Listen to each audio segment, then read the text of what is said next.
All right. Let's see if we can go live. Is it working?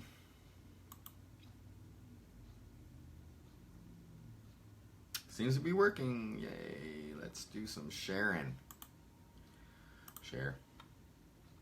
First thing we do in the morning, right? Share my timeline.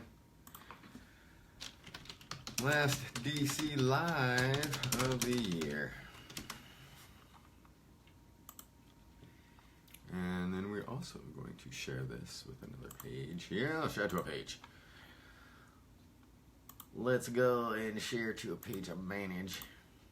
Dungeon Crate D&D 5e. Hello.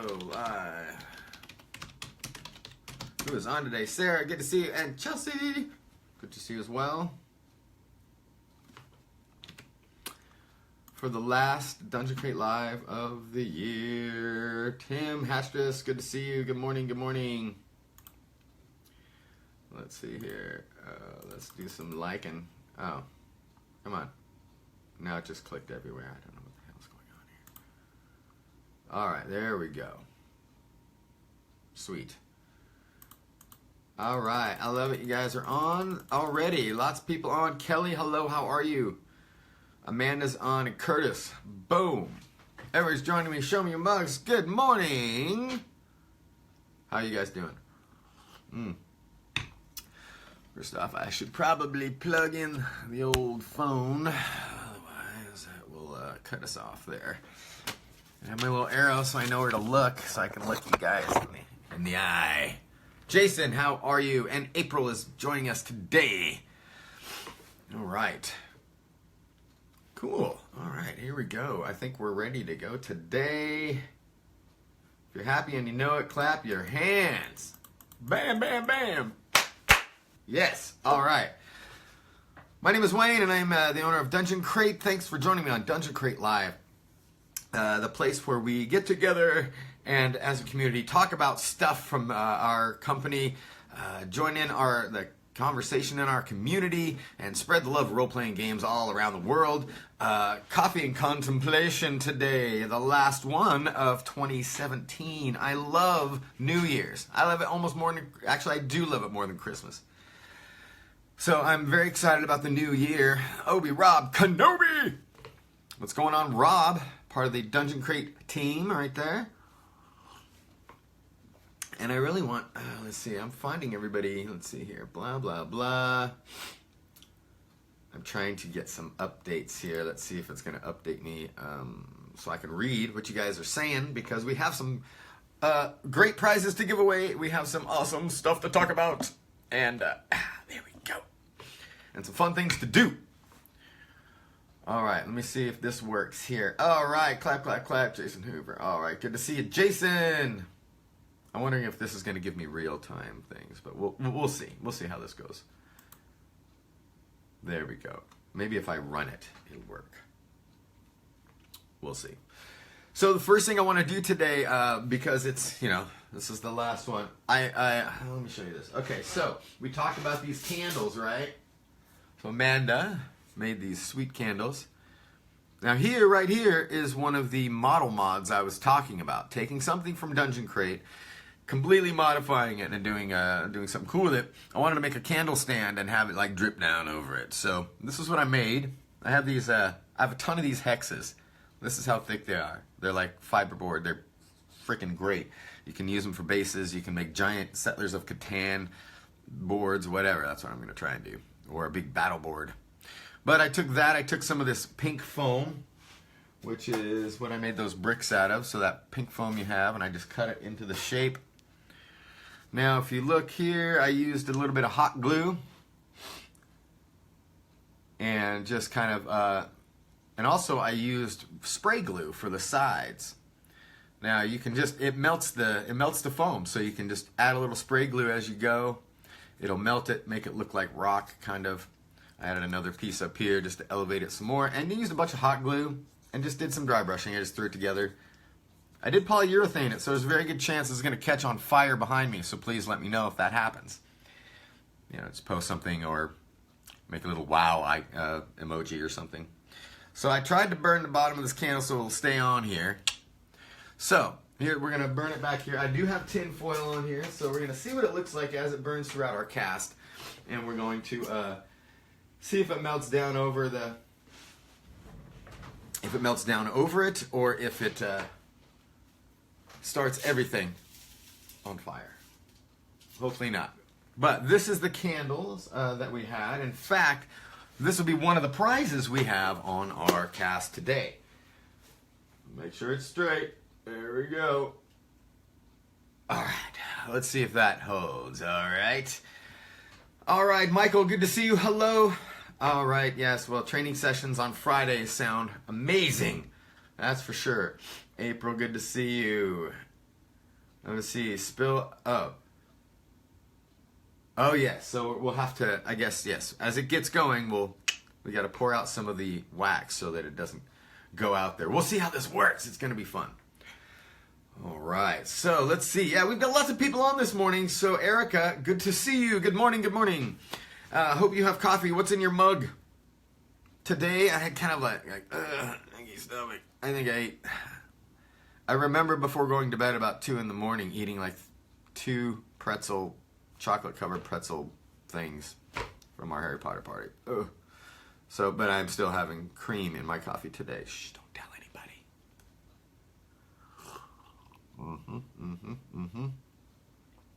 All right, Christopher, hello. Yes, doing great today, guys. Doing great. This has been a really productive week.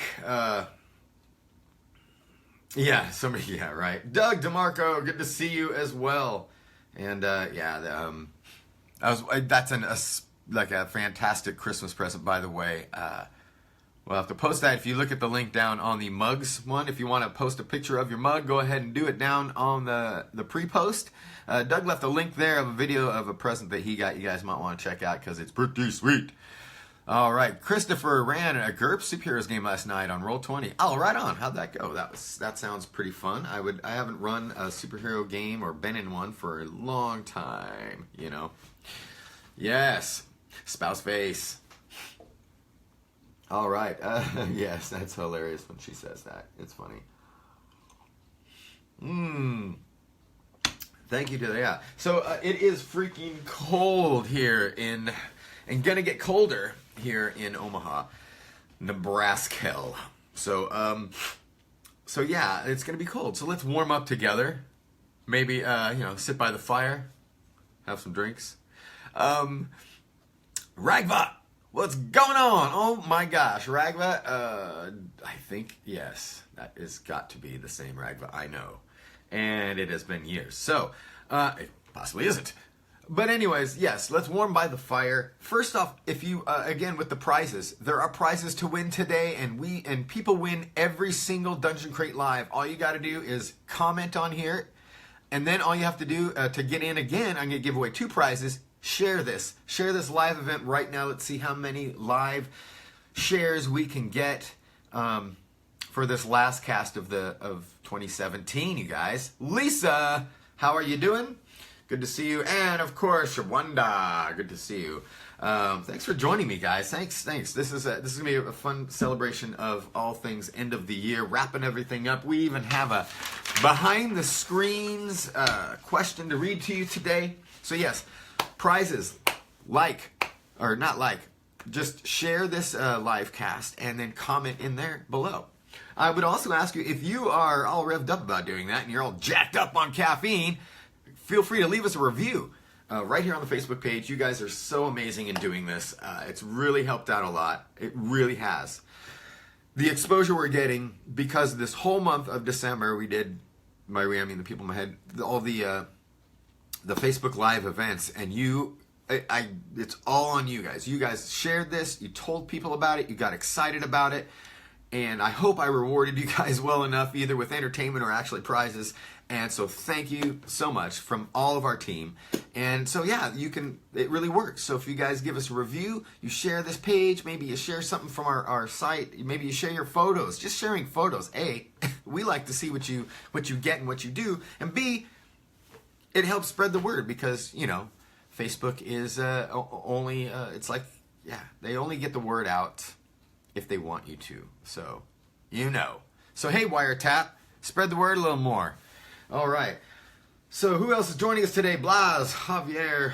Oh wait, is it? Is it Blas? Blas? G? I won't even attempt that. But good morning to you. BGJ. All right, and CGB.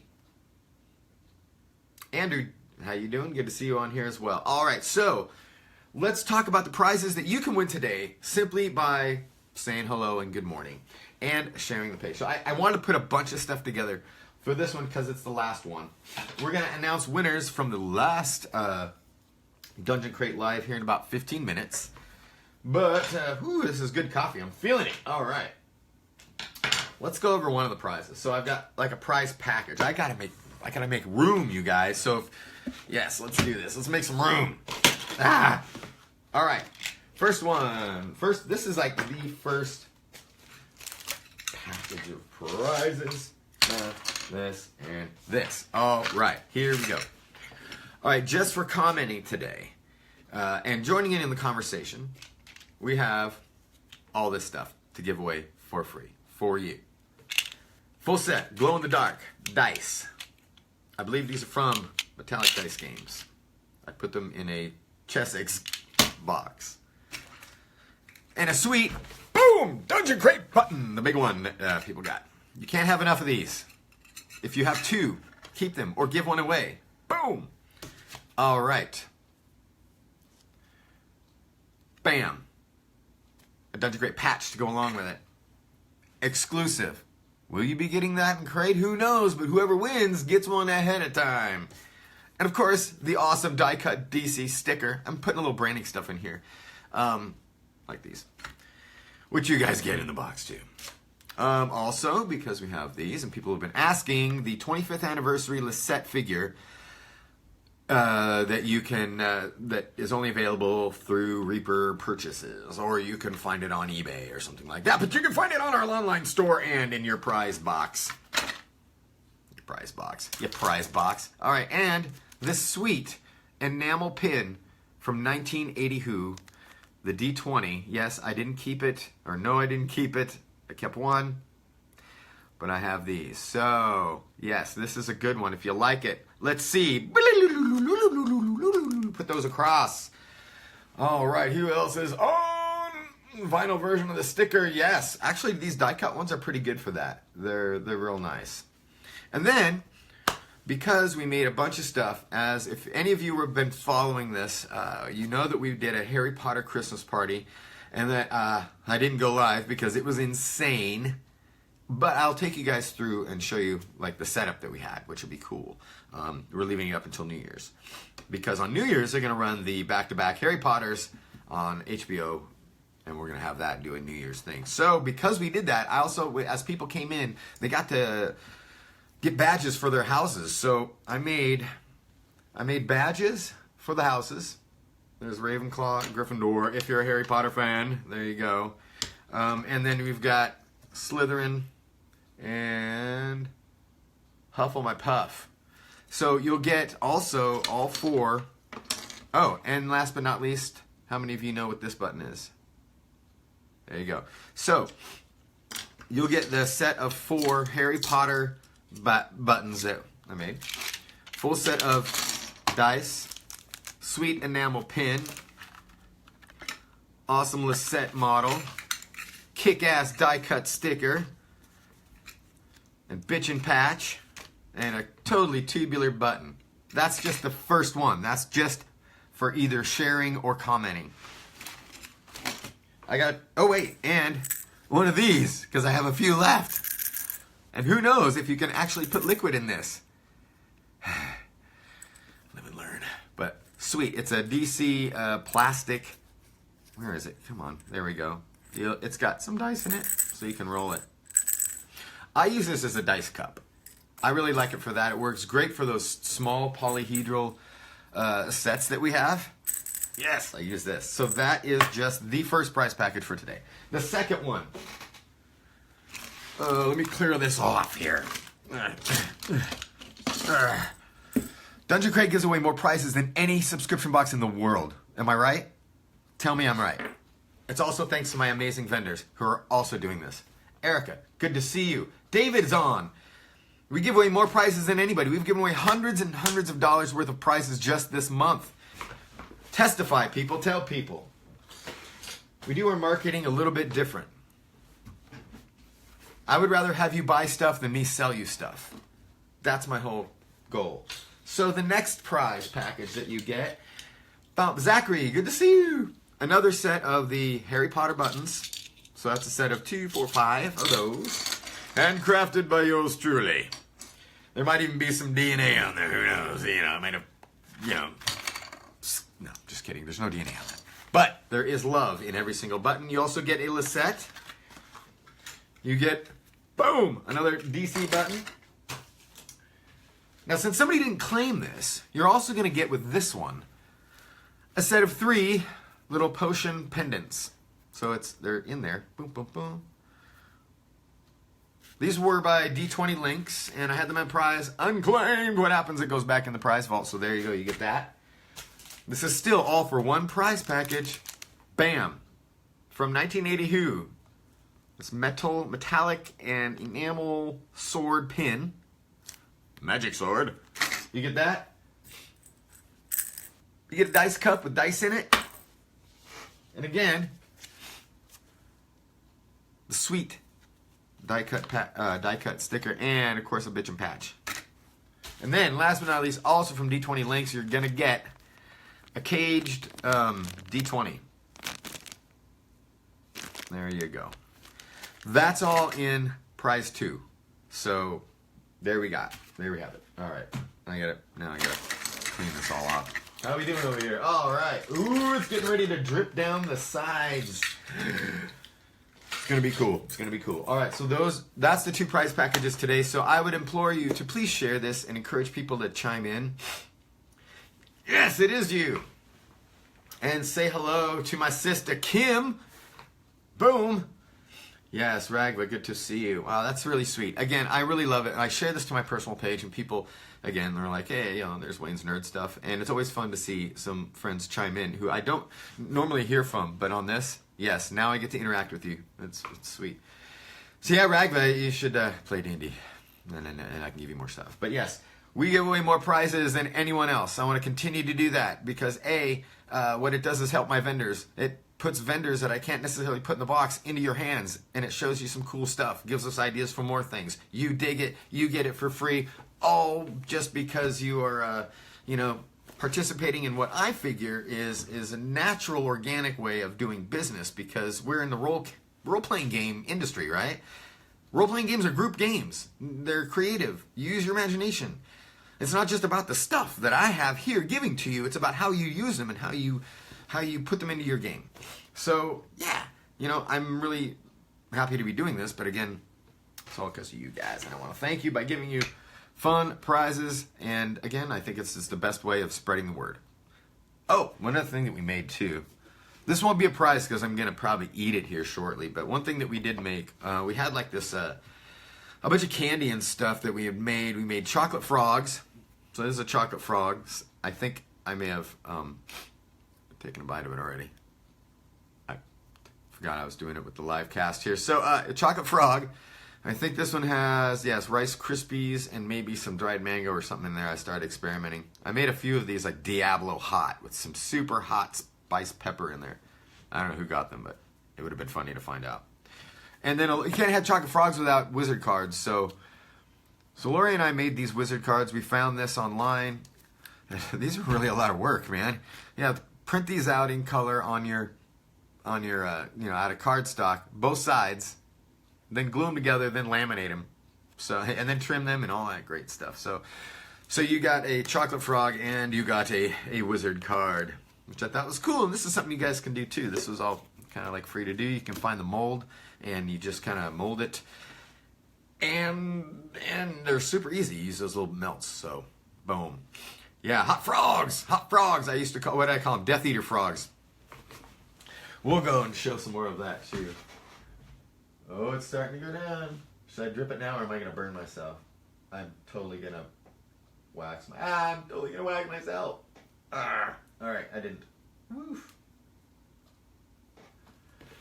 It's going to look cool. All that's going to melt down onto this deal. The Crucible of the Onasha, I might add. This is my version of the Crucible of the Onasha. So we'll take a closer look here in a bit. So those were the prizes. We got like 5 more minutes till I announce the winners of the other prizes. This is my wand I got. It's myrtle wood. I don't know what the core is. Maybe it's a dragon whisker. All right. All right, so we have lots to talk about here. First off, I want to give an update on Dice Dungeons. I know there are a few of you that have ordered Dice Dungeons, those really cool little things from Advanced Deployment. They're in transit. I ordered them, and because of the holiday season, I ordered them right around there. The post office is very slow with them. I was supposed to have them last week, and I did not, so I apologize for not getting those out. What I did was I fulfilled the rest of the online order for you, and I'm going to be sending you. Some of you, I had Raven just send you directly the Dice Dungeons that you ordered. Otherwise, I've got a few here that I'm going to send out as soon as I get them. I'm hoping that's going to be today, maybe during the live cast. We'll go see. I got patches last time, man. So we'll see if we get those in today. Brad. Hello, Brad. Fushin. Yes, he is in my D&D group. Brad. All right, and Amanda. Oh, cool. Yeah, burning our fingers off. So, yes,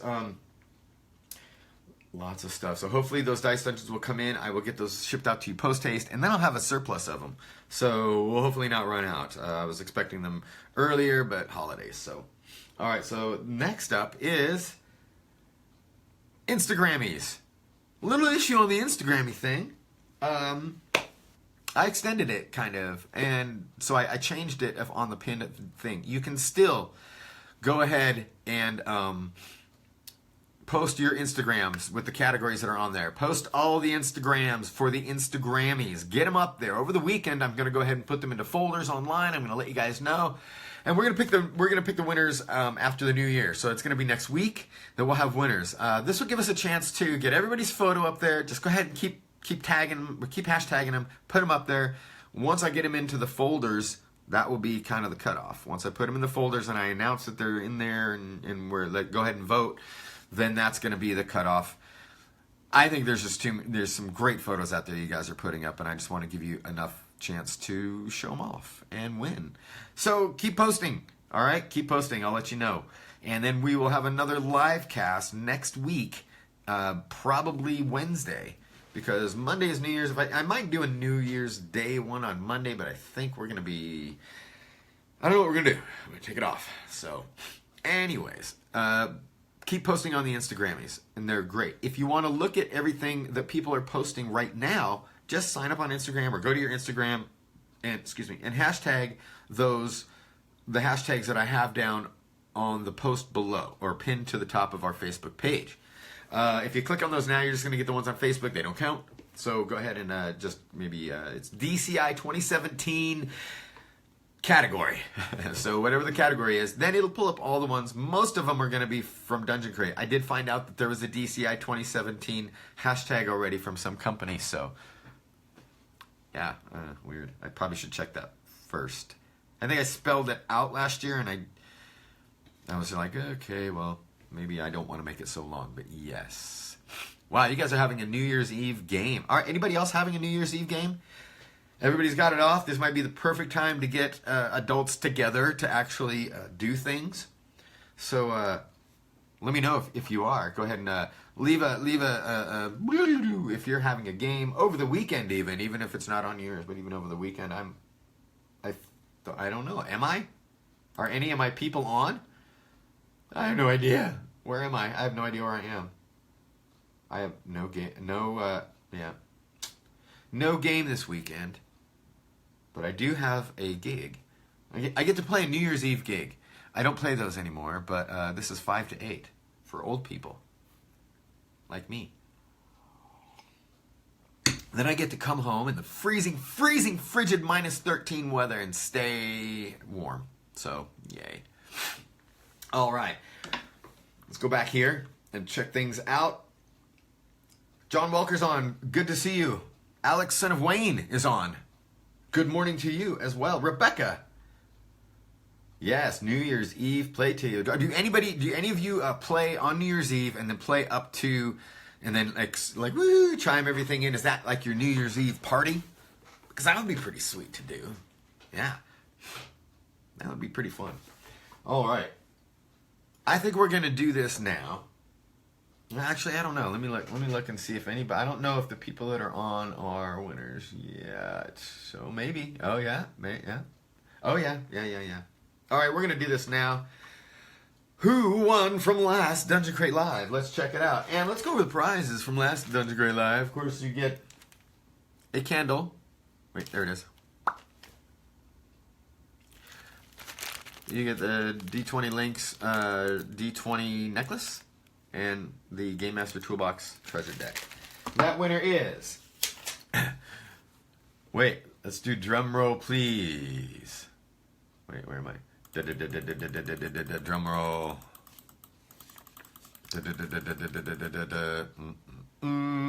I think this has been a winner before.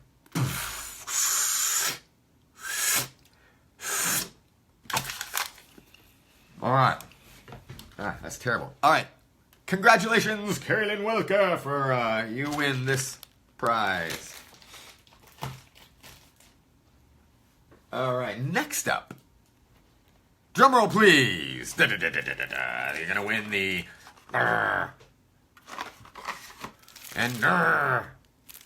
and you win blood. Who won that one? Let's find out. I won't eat this one because that tasted bad. James Stevenson. Yeah, wait, maybe I can. Leviosa. That looked terrible. But you can do this, right? You take this one, see it one.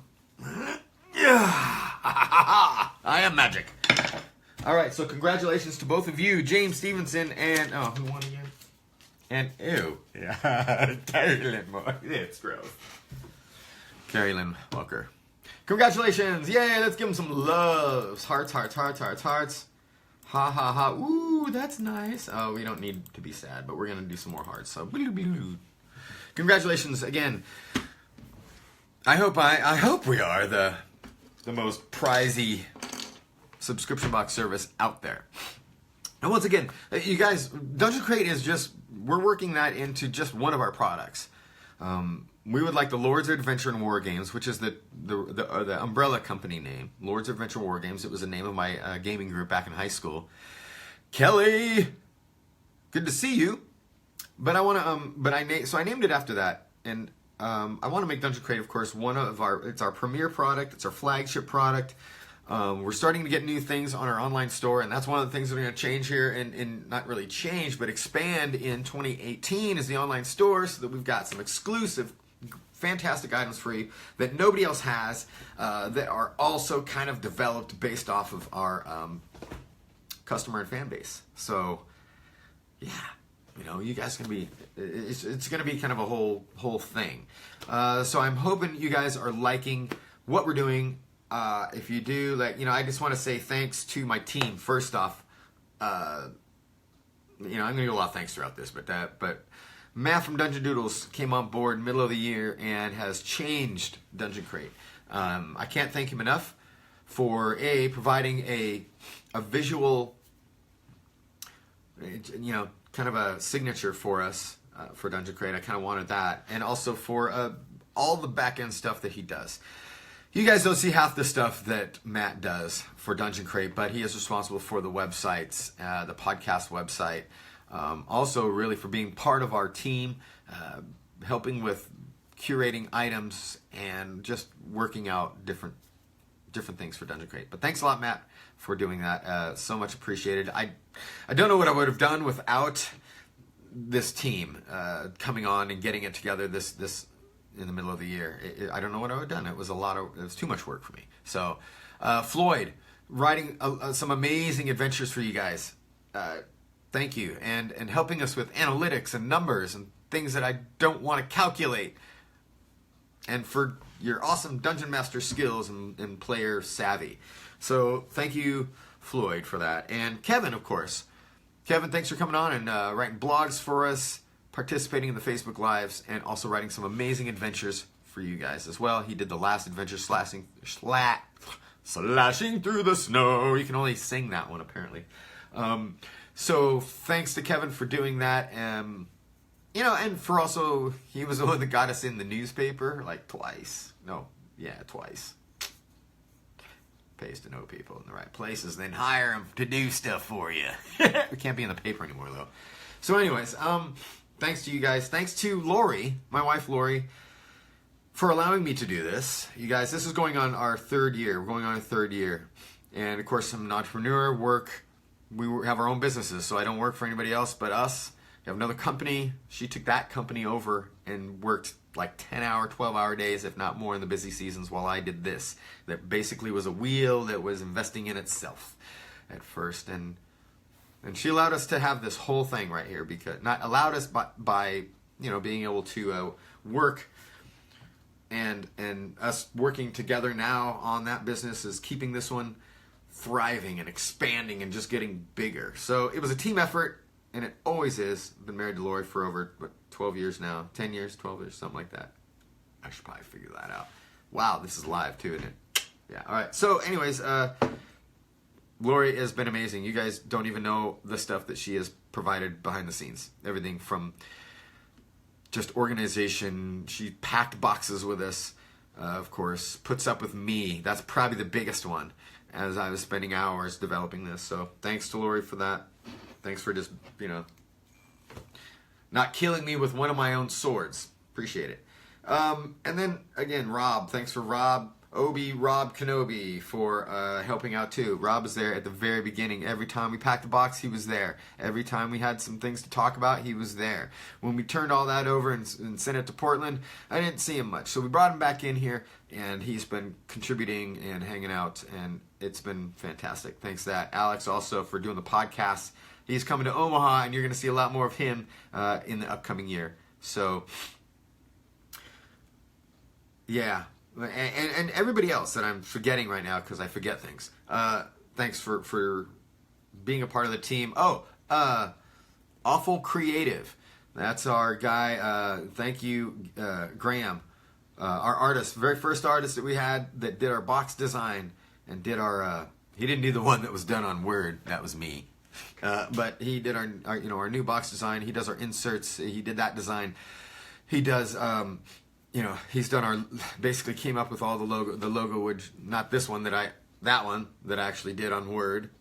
But he came up with our actual logo that you would see, maybe on a patch. So thanks to Graham and all that. Again, thanks to all the amazing vendors that I have and my crew down in Portland. My crew in Portland, everybody say hi to Eileen Eileen with an E, and of course Dave. Dave has been our point man too at Northwest Paper Box Company, and he's the one that packs is in charge of the crew that packs our boxes. When we packed our own boxes, it was funny. There would be missing stuff, and it's just, you don't even know the amount of insanity that comes with packing crates. He has taken care of us. He's the one that's responsible for you guys getting your December crate on time, because there is a line. We had gotten our stuff in late. We were scrambling to try and get it out early, and we didn't know if we were going to get it out before Christmas. I mean, we were pretty ahead of the game, but we didn't know when we were actually going to get it shipped. Looked like we were going to get shipped, over past the weekend. He got it out on that Friday, and everybody started getting their boxes way before Christmas. So thanks to you guys at Northwest Paper Box, my awesome crew up there. I'm going to come see you guys soon in Portland. So if there's any of you adventurers out there in Portland, let's have a get together. Let's have a Dungeon Crate dinner or something like that, and we'll go to Portland and say hi to everybody. I'd like to try and get out more, and we do some conventions, but it'd be cool to kind of work with some of these local gaming companies and go to some places and just do an in-store and hang out for the day, and then have like an event at night where people can come and have dinner, and we can just maybe play games and stuff like you would do, because I'm interesting, but maybe not that interesting for like hours. So anyways, we'll work on that too. So, all right, who else has come on? John Welker's on. Hey. Good to see you. All right, yeah. So thank you to everybody for helping out, making Dungeon Crate what it is today. I can't thank you enough on that. How's our candle doing? Ooh, we're gonna have to turn it. All right, let's see if I can strategically. We shall pour the crucible. Oh, there we go. We're gonna get some on that side too. Oh. I swear, I'm gonna scream like a little girl. If I burn myself. No, don't go down. Don't go down there. Save it. Wick. Oh, we lost it. Oh. That's okay. I lost my pencil. All right. Excuse me. Lumos. All right. Sweet. Oh, is it safe? Is it safe? Okay. There we go. All right, let's check it out. Let's see where we're at. You guys want to see? Why don't I just put my hand over your face? All right, let's look. All right, there we go. There we go. Hello, camera. Oh, that's bright. That's getting some cool wax over the green. I wanted to get this a little more blue, but my dry brushing technique didn't, I don't know, I was using a teal. So I did this. This is one experiment that I did. I was going to do some Facebook lives. There we go. While I was making this. Waxy. But I wasn't able to because it was late and I like to listen to music, and then I was going back and forth. So I had to do this quickly. Now I could do another one and do a video on it possibly. And if you guys want to do stuff. But what I did was I brought some stuff today too. Oh, yeah. Ooh, I think I have a blue one. Oh, no, I don't have a blue one. I have the soaps. I shouldn't burn the soaps probably, right? I can't find the wick on all those soaps. That's a problem with those soaps. Yes. Ooh. Yeah, you know what? I should get some of these. I should buy some of these from you, and then we can burn them during our Facebook lives for some light of Pelor or the Crucible of Anash, whatever. All right, so there we go. We got that. Let me put this back up so I know where to look. There's my hand in your face. Yeah, I think it's gonna. I was just trying to figure out what to do with that, but again, like when I make stuff, this is again a model mod. So I had a question on the Instagrammies about the model mods. That is a model mod, so it's a bit model mod that you take something from Dungeon Crate and you upgrade it, make it. I think Advanced Deployment is great for this because they work a lot with the with flat materials or acrylic and colored materials. So the cool thing is that you can take those and paint them up, do things. I like to do a lot of things with tissue mache. But what I did with that was I did some experimenting. Like I said, I used these. This foam is great if you're a crafter from DM Scotty's, a camp or DMG or Wylock or Black Magic Craft. If you're a fan of all of them, go to the Tabletop Crafters Guild. If you craft, you must be on that group right now. Because DM Scotty and the gang, everybody there is an amazing group of people. They kind of inspired me to start Dungeon Crate, to start crafting.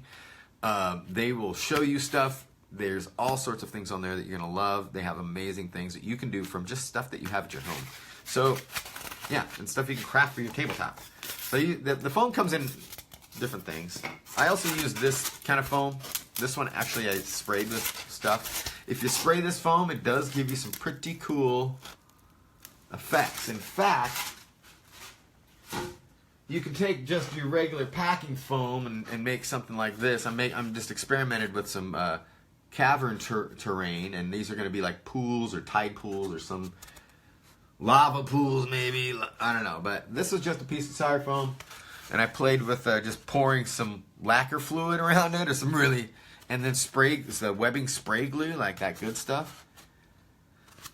Yeah, wear a respirator mask or have a thing open. Don't let them find you passed out giggling on the floor of your shop while doing this, because that would be embarrassing for everyone. Yeah. Fumes, man. And then I just black bombed it. Boom. And then, so what I might do with this is if I do a Worlds of Minecraft live, which I said was going to start in the new year, but maybe I'll do a little bit earlier. This is, I'll show you how to go through, and it's super easy, and paint that kind of stuff. So, all right. Yes, I saw Amanda's use of the tentacles and the large coaster as the base. What? There we go. Boom, boom. So you have to do that quickly. Let's pour, swish, and flick. And hopefully don't let where is it? There we go. The wick will burn off. So this is cool. All right. We're going to have to turn it around as we go.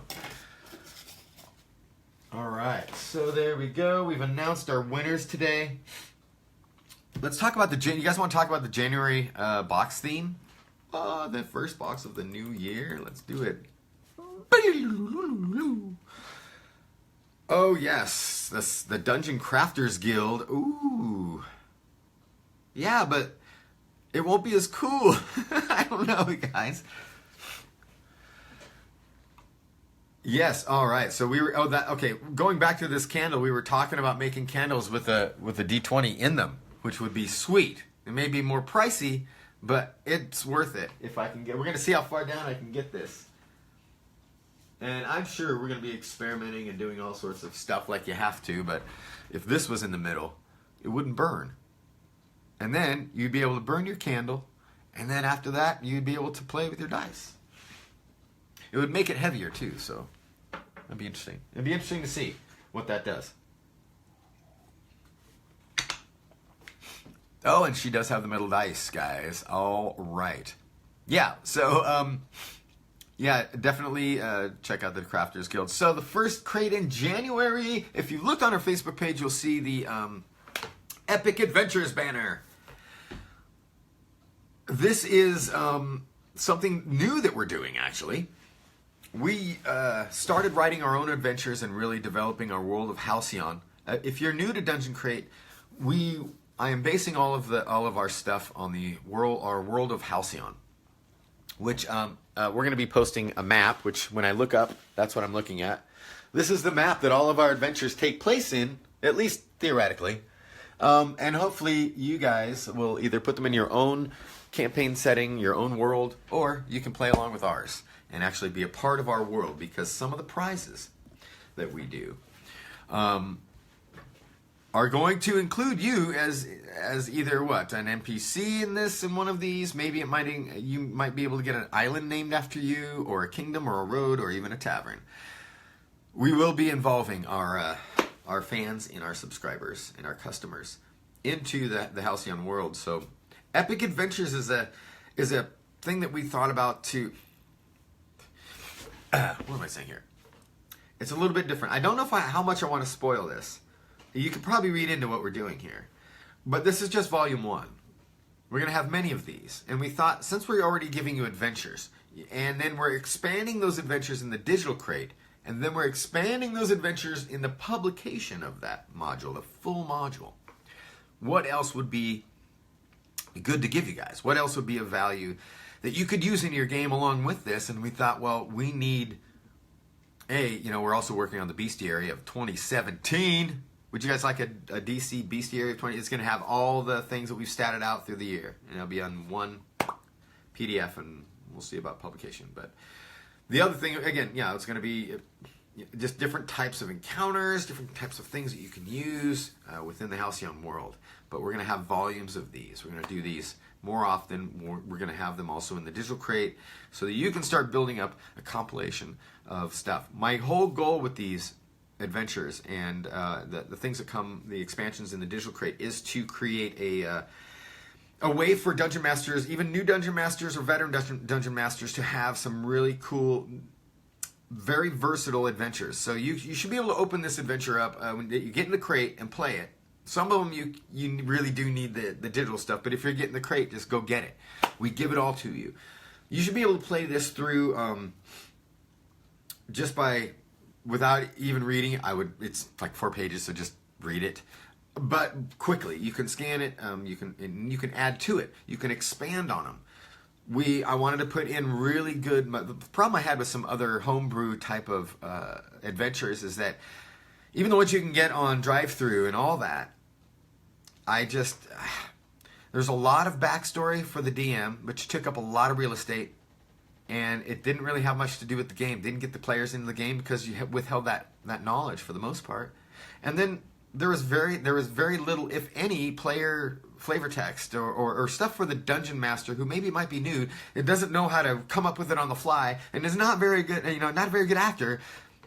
You need to kind of help them along. And I always like it, even as a veteran DM, to have a paragraph that's right there. That's what you say to the players. This down here, don't tell the players, don't tell them. So that's the problem I ran into. I've run into circumstances where I'm reading through trying to think, okay, I can probably say this to play. Oh crap, I just gave away a pit trap. Sweet. Thanks, sucky adventure. So what we're trying to do with these adventures is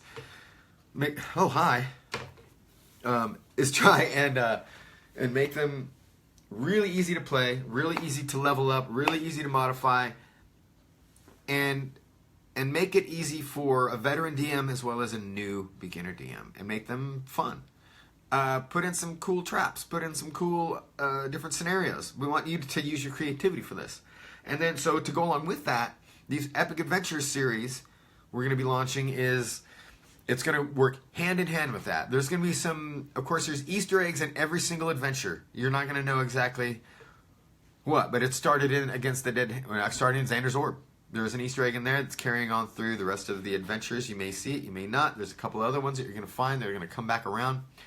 These Epic Adventures are going to hopefully also have the same thing, where you're going to find some really cool scenarios you can, bam, pop in. Say you're running, like what happened with me with Xander's Orb when I was running my guys through it, was that we've got a level 1 module I'm running 5th level players through. So I needed to beef it up, and I also needed some extra stuff through that those random encounters. And that's what I did. And so we're going to take these kind of extra ways to beef up the adventure and put them in a compilation for you. Compilation form. How we're going to expand this, we're not really sure. We have a lot of ideas on the table, but that's all going to be privileged information for the overlords of Dungeon Crate until we release them on the general public. But I think it's going to be cool. This New Year's Crate, this New Year's theme for January is, it's not an Epic Adventures theme for the most part. Every theme we have is basically whatever adventure or published piece that we're putting in there. This one I just wanted to keep. I wanted to give a variety of items. So it was hard to nail down an exact theme. There is going to be a couple items that you will be referring to that you could use in the actual Epic Adventure booklet that comes out. But yeah, I know, right? It was going. But it's one of those things where what was I even? You got me all looking at the candle. The red is really coming down on it. Nice. All right, so yes. So the items are going to be just basically, I think you're going to really like them. You're going to be able to use them within the encounter booklet, but there's also some really fun stuff that I want to make sure that I got in the crate. Again, we've got stuff lined up for February and starting to get things lined up for March and April. What is this summer going to hold for us? We have no idea. Lots of ideas. We've got some of the other things coming up, like I said, that we were planning on in 2018, are publications of our adventures. Well, we've got the Instagrammy calendar, right? We've got, our box set, hopefully coming out in the middle or fall. Boy, that's going through. Is it going to drop all the way through? We'll see. We've got, there it goes. Come on, you can do it. Oh, that was going to pour right on my finger. Wow, that's not cool. It's hot. The Crucible of Anasha is merciless. All right, we're going to see how that goes. It's really getting in there. Woo! Turn towards the candle. All right, I'm going to try and keep a better eye on that, but, I'm trying to keep an eye on you. You look somebody in the eye when you talk to them. All right. Oh, it might be going out. Oh, we're going to let it run out. We're going to let it run out. And then I'm going to pluck back up the wick a bit. Maybe have to trim the wick a tiny bit, but it might be coming down to the... No, we still got like half a candle to go. We'll light it back up here in just a bit. That would be terrible. So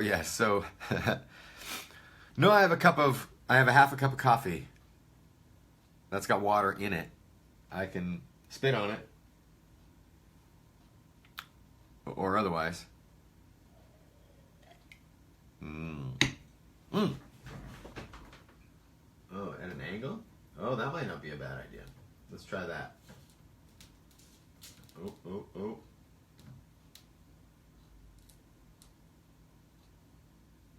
That actually looks pretty cool.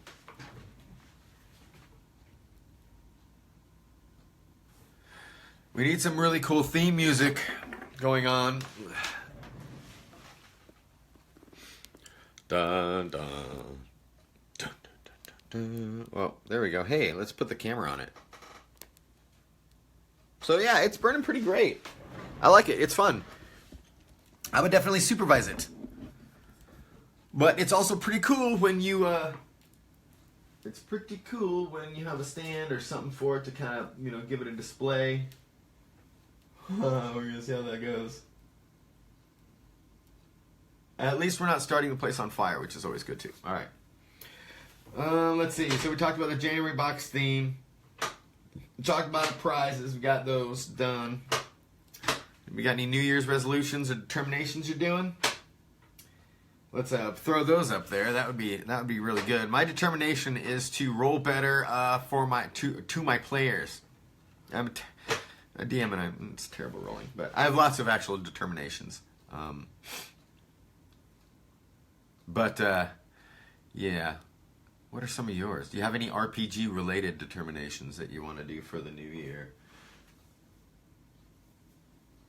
Whoa, what is this? I don't even know what that is. It doesn't even look like the wick. It looks like it's a piece of the wick. All right. Let's start. It's okay. I was a firefighter. All right. 5 years. Firefighter.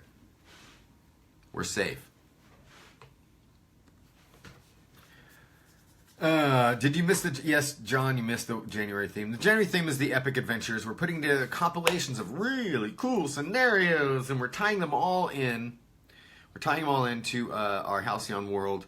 This is going to be a series we're going to be doing throughout the year, and then we're going to put them together in a book format for you.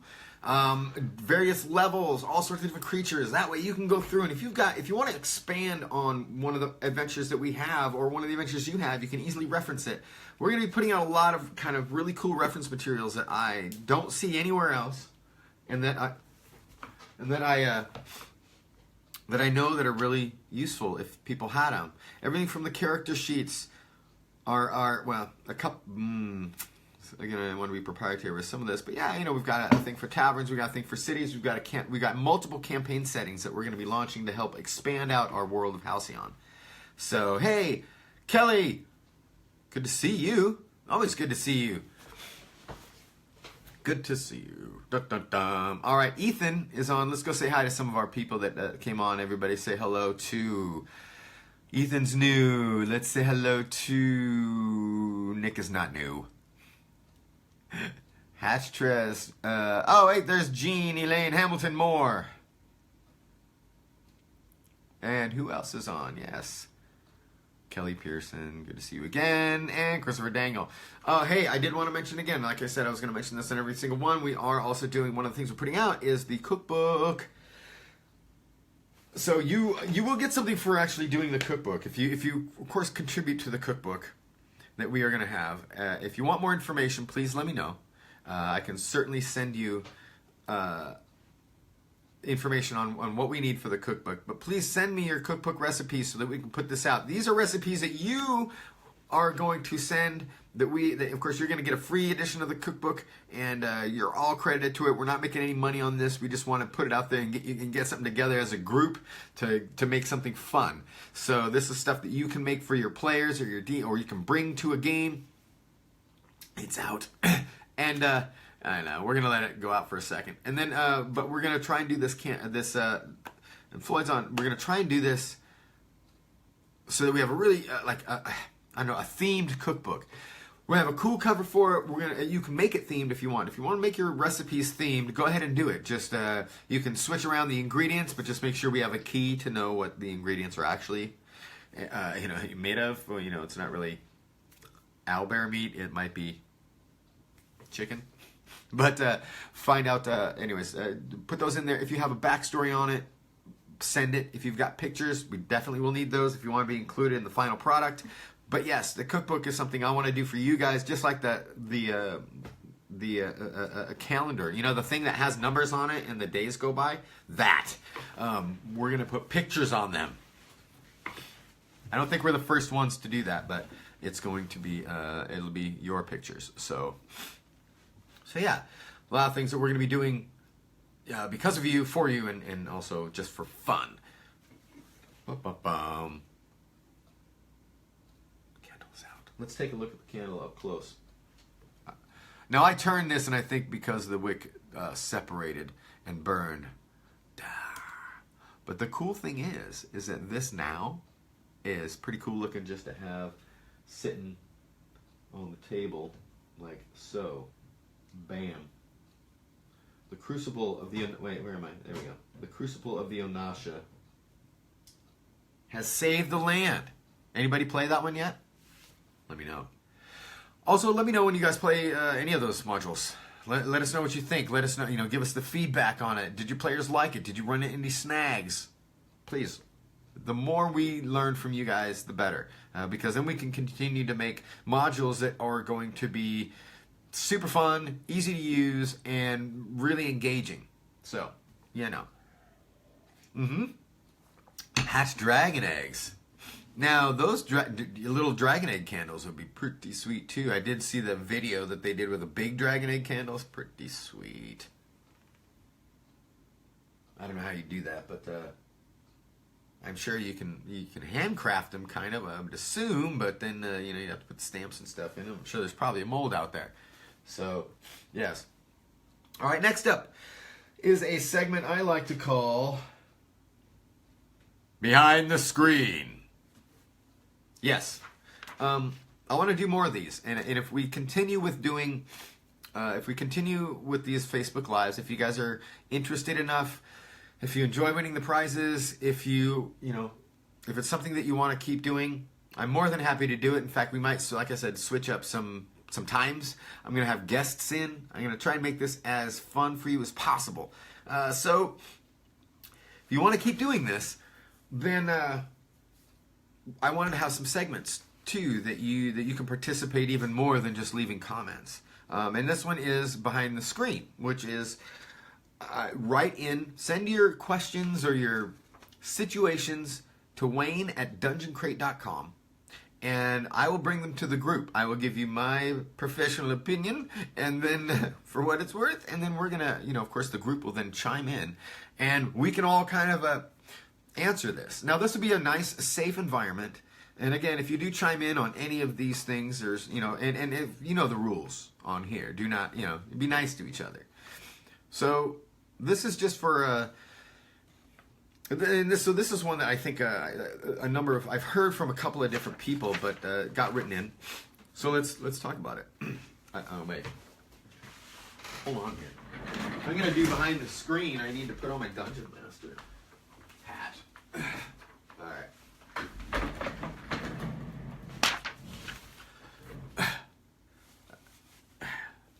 Jaunty. Behind the Screen.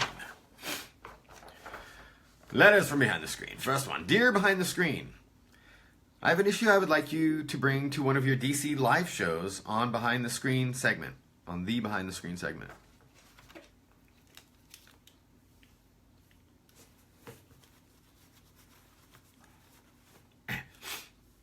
Okay. Let me see here. I would like to get the input of you and your community. I am a female dungeon master / player. I've started taking over DM duties on some campaign ideas that I have come up with in my group. We have another DM who is a guy, and sometimes he turns over the reins to me so he can play. The problem lies in that I feel as the only woman in the group, the male players tend to cause some issues. We are all friends, so I'm not sure where this stems from, but sometimes they won't either listen or pay attention. I am fairly new to dungeon mastering, so it's already a challenge, and still they question every decision I make and poke holes in all my stories. That's just part of it. It's disheartening, and it makes me not want to run the games anymore. I feel disrespected and have told them, but not sure what to do to get them to respect me when I'm speaking and not contradict me with rules quotes. They tend to do what they want regardless. I know I should be tougher and plan to, or not run the games anymore. But thought I would bring it to the group. Does anybody else have this problem? Thanks, Dungeon Mistress Lisa. Lisa. All right. Well, what I would say on this is, well, two things. One is you've got to be confident when you DM, and if the group doesn't go with the flow on you, then you don't do it anymore with that group. Unfortunately, I'm pretty good with being tough on them if they and again, I'm a big one about, I don't care what the rules say. The dungeon master is the final authority. Final authority. If they don't like it, they don't have to play. See, you have all the power for anything. You could tell them, you're quoting me rules again. Or you interrupted, so now your arm is a tentacle. Or now it's a small penis. There you go. You can do anything you want like that, and it does not have to be within the rules. You make up your own rules. I looked them, the DM's Guide, the Player's Handbook, Monster Manuals, and all that. All those books are guidebooks, all right? Nothing's going to strike you down if you change the rules a bit. But you have to be confident in it, and you have to have consequences for players that are disruptive. And then, and I think this will help also as a person, maybe to be more, it might help you be more confident with people you don't know. But you have to realize and take ownership of being a dungeon master, knowing that you're a dungeon master, what you say goes, and as long as you're fair with your players, you kind of see where they come. Maybe sometimes they're giving you critical, a critique, but because it's your adventure, maybe you're being too sensitive about it. You're really taking it personal. Sometimes look at that. If that's not the case, then yes, give them consequences. Do not allow them. Stop them in the middle of their sentence. Or just tell them stop or don't play. Or, hey, all right, now you're going up against a basilisk. Oh, hey, look, a Medusa. Oh, you're second level? Sorry. And don't be afraid to kill your players. If they're assholes to you, language, she's gone. You can do that same thing back. A little taste of their own medicine to just reinforce the fact that you are the dungeon master. Don't be afraid to kill him. There's too much, in fact, I dare you to kill him because you know what? Everything is too safe now in Dungeons & Dragons. You're way too safe. When I was a kid and we were playing first edition, we lost characters. We were terrified a character was going to die. Terrified because it got down there. And then some of us did die. And you know what we had to do? It took us a day to get back 1 hit point. And then we had to travel to take a dead body to a church to have a cleric resurrect them and pay all of our money to have it done. And then you lost levels. That's how terrifying it was. Now players don't care. They know that if they take a long rest, they magically get hit points back like they're in some sort of video game. The only problem I have with D&D these days is it's too video game centric kind of. And that's what 4th edition, that bag of pus was. How do I really feel about it? Yeah. Ask Moaning Myrtle, who's sitting on our toilet. But taking ownership of the game is the most important. You're the dungeon master. Part of it is your responsibility to take ownership of the game. To make sure that the players are having fun, but when they are not, when they are getting in the way of that, being conducive to fun, then things can get real. And I encourage you to do that. Are you scared of doing it? Does it make you nervous? Well, just start off small. Ask them. Not even ask them. Tell them. They start interrupting you, just say, hey, look, hey, please don't interrupt me. Let me talk. Or, hey, I know what the rules are. Can I continue? If they keep doing it, go, look, if you continue, you can tell them, you can be nice about it. If you continue, I just have to know that wild magic might, let you know that wild magic might turn on. And if wild magic turns on, it's set, and that's what's going to happen. Turn on some wild magic. Then you kind of make the consequences fun. Oh, look, your head's twice the size as normal. Your helmet doesn't fit anymore, and you look ridiculous. And that's going to last for a day. And you need to, so do things like that. Just try that for a bit. And if you have, again, if you have any other questions or you want to expand on this, you can feel free to email me at any time, wayne@dungeoncrate.com. And again, hopefully people will chime back in on here and you can take a look at it and then, yay, we can help out. All right, now let's see. The second scenario was from a friend of mine from my Longsword Fencing group. Krista had, she brought up a good. That was my behind the screen segment. No, it's my poofy hair segment. So here's something that I wanted to bring up to again about gaming, because we put out maps and we're going to be putting out more maps. Now, I don't know if you guys print them out and you print them out full size. A lot of us do print them out full size, have them on the table, or you print them out in the sheets and you can lay them down as you go along. Now, you guys all know I'm an old school player. Back in the day, we didn't even have battle mats, and we barely used. We had one person that had some graph paper, and they drew the map out, but they drew it out as dictated by the DM, which the DM would say, "You have a 20-foot hallway." Ends in a door. All right, it opens up into what appears to be maybe a 30, 40-foot room. So it got real that way too. So that would be the map. And then when we had an encounter, we would either lay it out and draw it on a piece of paper and put our minis up there if we had minis. So what she brought up was, how do you handle fog of war? And it got me thinking, I hate fog of war. I started thinking about that. I'm like, you know what? And I've seen this done. And I know Floyd does fog of war because you have the whole big map on the table and you put sheets of paper out or a tarp or whatever. And if you build terrain, you want to set up the whole thing like a diorama unless you have the pieces to put one after the other. But what do you do when you don't want your players to see what's happening on the table? Well, here's my suggestion on that. In our segment called Tips from the DM. I hate fog of war. I am about, again, I throw this back on players, on you players. Stop video gaming Dungeons and Dragons. And I part of this, you could use, and again, fog of war can be fine for certain things, especially if you have a larger pieces that you want to set up.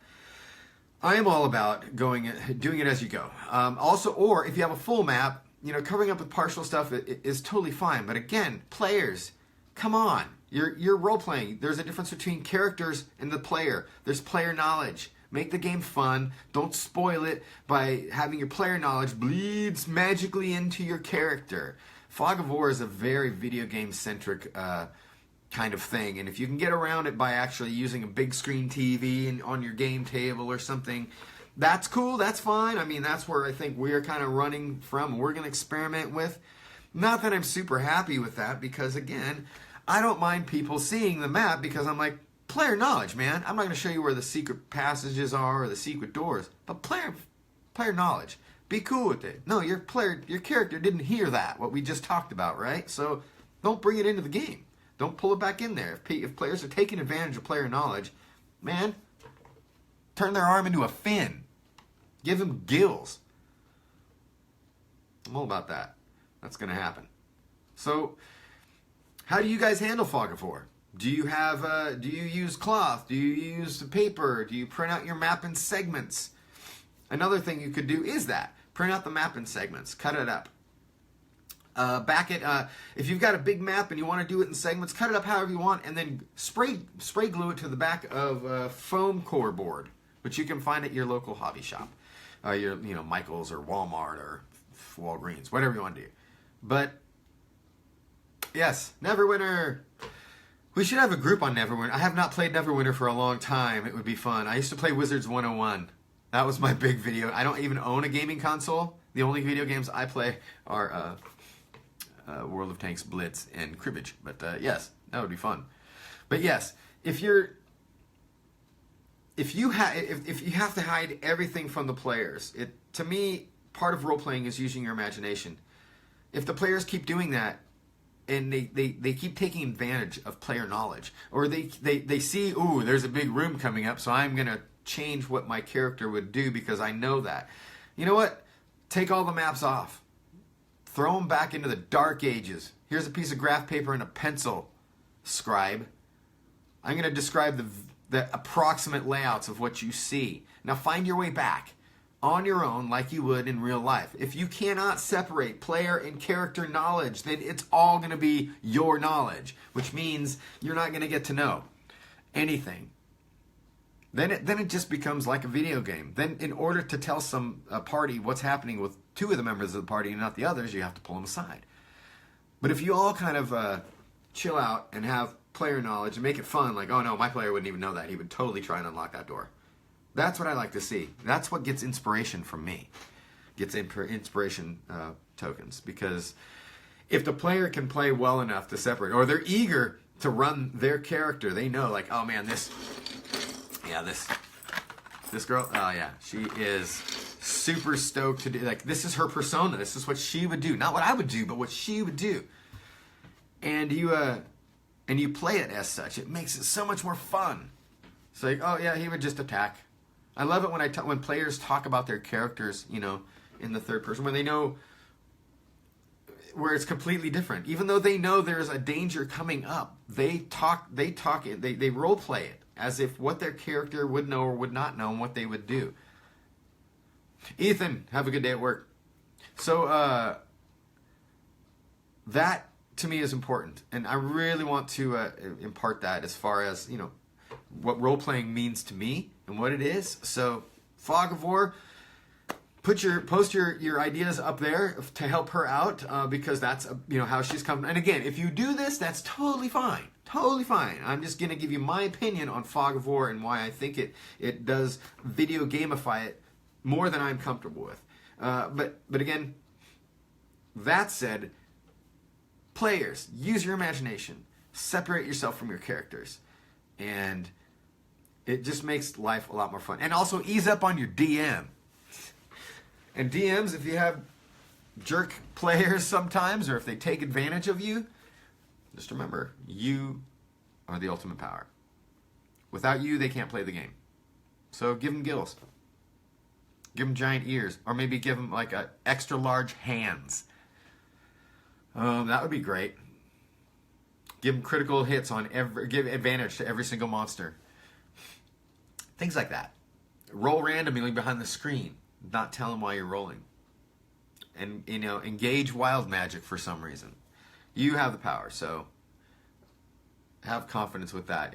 You know, don't let them walk on you. And then, yeah, so. Anyways, those are the two segments, so I'm hoping you guys dig that.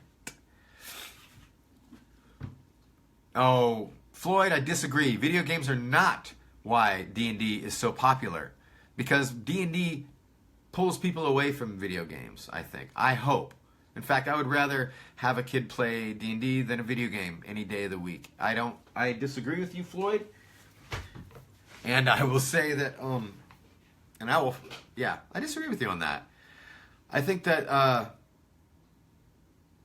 in fact, I don't want a video game. I don't want to video gamify role playing. Role playing games. There are really virtually no role playing games on video. What you see is the the multiplayer role playing game is not a role playing game. You do what they tell you. You go where they go. All you do is click and then they fight. You don't roll dice. You can't say what your character is saying. That is not role playing. That's video gaming. And, you know, it might be because, you know, people might say, oh, I played Neverwinter, so I'm going to go play D&D. It's completely different. And what they do is they go to D&D and they take role-playing and they turn it into, and they give it kind of a video game thing of it. Well, that's fine. I never got into Worlds of Warcraft either. I wish I would have. Again, I played Neverwinter, and I never considered that role-playing. I consider that a video game, man.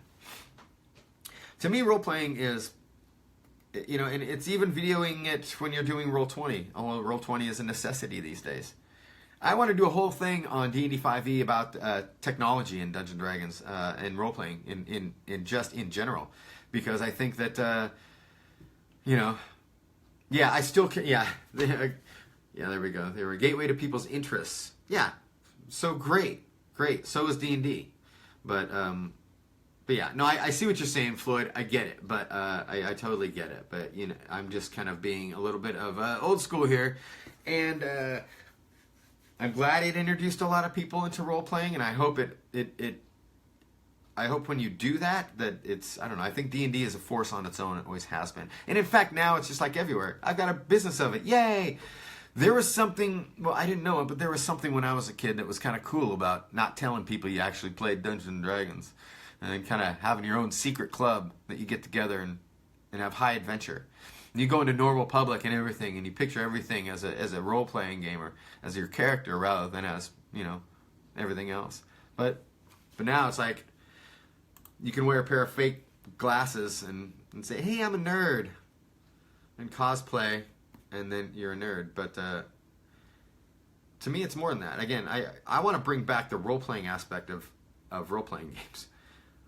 Big thing for me, which is why I got into the you know, that thing of all the anxiety this. So I got into the products. Again, products are something that we didn't have as a kid, but we do now. But it's also, I don't want a product, I don't want to, you know, accessorize every aspect of a role-playing game, of D&D. Don't have all that crap on your table. Have specific items that you need only, you know. But yeah, keep your video game off my role-playing. But yeah, so but again, saying that, if you have some ideas. I had some ideas of, I guess my idea that I put out there was to cut up a map, or, you know, figure out some really good things. Like if you have buildings, you can put roofs on them. It would be nice to print, maybe you can print out your own Fog of War patches or pages kind of thing that have a decorative thing on the one side, which is great. Oh, okay, so look, Erica says there are role-playing servers in WoW where you do role-play with other players. How do you mean role-play? If your character is animated in a video game, I don't call that role-playing, for me, anyway. Although that would be cool. Now, if they are holographic and on the table, that would be so bitchin'. That's what I'm hoping eventually, but then I'll just probably be bitching about how we used to use figures. You know, nerds are dicks, just like we are all dicks. No. Oh my gosh. Yeah, so role playing. I do like to. So I guess what I would do is I would like to foster advanced role playing. Like if you come from the video game industry and you're starting to do role play, I would like to foster a just more creativity within the role playing game. So again, even my players have done it. I've done it. If you're just kind of there and you just want to get through the encounter, you tell the players what happens. The players say, "Here's what my guy does." Nobody is in character. Nobody's you know, doing what they would normally do if we were in that situation right here as a group in those characters. You know, you want to, you know. To me, I think it's really cool to start thinking about different types of presentations that you want to do. If you're a dungeon master, you know, how do you present this scenario to your characters to get them fired up? Are they paying attention? If they're not paying attention, maybe you're not, you know, engaging them as well as you could. Now, you know, maybe if you're, I don't know. I think it's one of those things where I want to foster being in the game. And I don't mean coming and dressing in costume and talking with an accent. But say, okay, well, you know, giving your players more opportunity to say, okay, whatever you say now counts as your character. You're in character. When you're out of character, do this. But when you're in character, this is what's going to do. So you're going to, hey, Sandra is watching from the UK, Sunderland. So that's when your character, so, you know, again, I separate the player knowledge from the character knowledge. And I think it's really important. Maybe we should have Floyd on. I should have Floyd on the D&D 5e podcast. Again, we keep talking about this, and let's talk about some of these things. But should have Floyd over one day on a weekend. But yes, I think the whole thing is to enhance the game so where you're not just giving orders, and you aren't, as a player, giving orders to your character, saying, here, my guy does this, and then he'll go over here, and then he does this. Roll, roll, roll, done, done, done. Whose turn is it next? Boom, go. That's what a video game is. I go here. I click kill with sword. Poke, poke, poke. Stab, stab, stab. Jump, jump. Run, run. Do a little dance. There we go. Oh, another quest. Really, it's just a timeline where I'm going down here. I got to talk to this guy, but I'm not really talking to him. There's text box, and I'm not even saying what the text box is saying. Then I go, go, go. Boom, boom, boom. Hey, look, there's another player. Hi. Oh, he just ran away and didn't even care. You know what I'm saying. Chuck, there you are. Yeah, so that's what I'm saying. So I'm saying if you're into video games, the magic of role-playing is the fact you can get away from that too. You can have something different, but you're still familiar with that world. And that's great. If you discover D&D because you are a video gamer, great. Just know that they're two different things.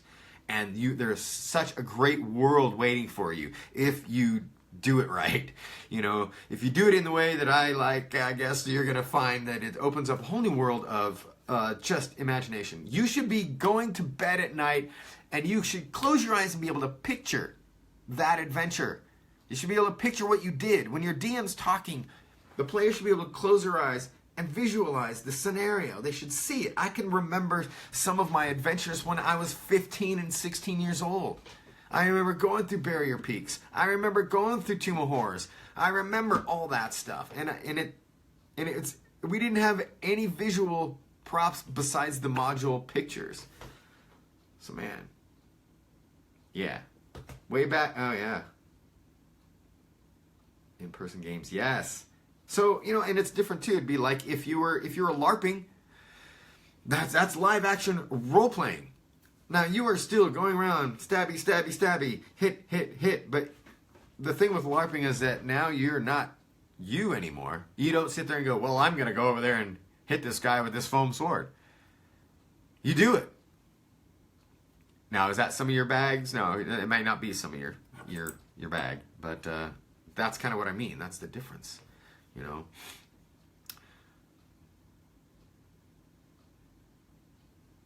Yes, so Erica mentioned, the idea is to role play with the players around you, not the NPCs. And the same thing with a dungeon master. If you're a dungeon master, those are your players. So you're not just telling them the story, you're involving him. You're involving him in the story. You're bringing him into your world.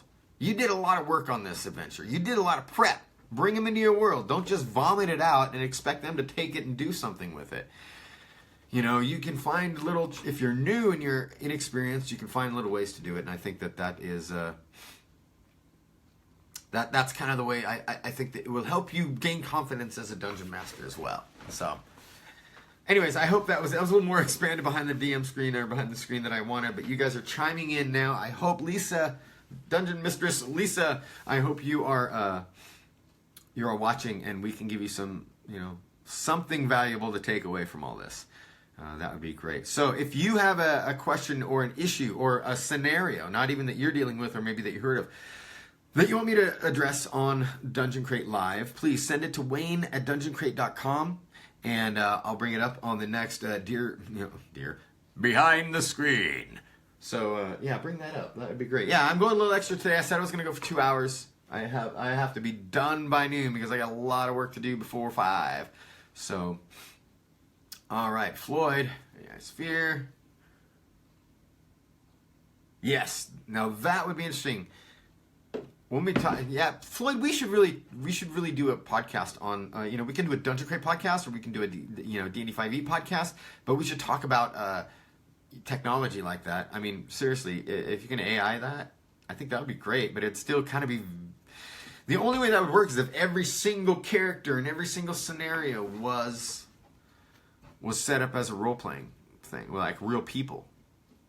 I don't know. I don't know. It'd still be pretty cool if it was all a Jumanji. Did you guys see Jumanji? I love Jumanji. I'm sorry, but I'm not sorry. I love that movie. I like The Rock, and I like, that whole cast was great. And it was hilarious. It was pretty funny. I mean, I was in a fun mood.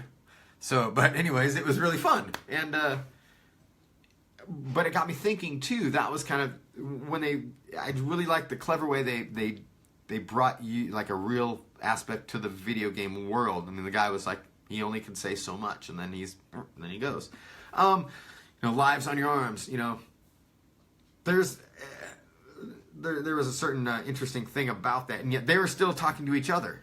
Most of the movie was the adventuring party in a video game world, but they were talking to each other, creating the plans, finding out what they were going to do with those characters. And if you notice, what they did was they didn't, they purposely made those characters completely different than what the real people were. Have you ever played like that? Have you ever played something you were not? Like, do you play female characters if you're a guy, or vice versa? Do you play something are you, say, maybe a big guy, and do you play a diminutive character? That, if you think about it, how they dealt with that as kids in those bodies, how they dealt with that kind of thing. I mean, they acted as if they were themselves, but as they went through the movie, you can see them starting to act more like their characters. And then, of course, the whole teamwork aspect of everything. Teamwork in role playing is key.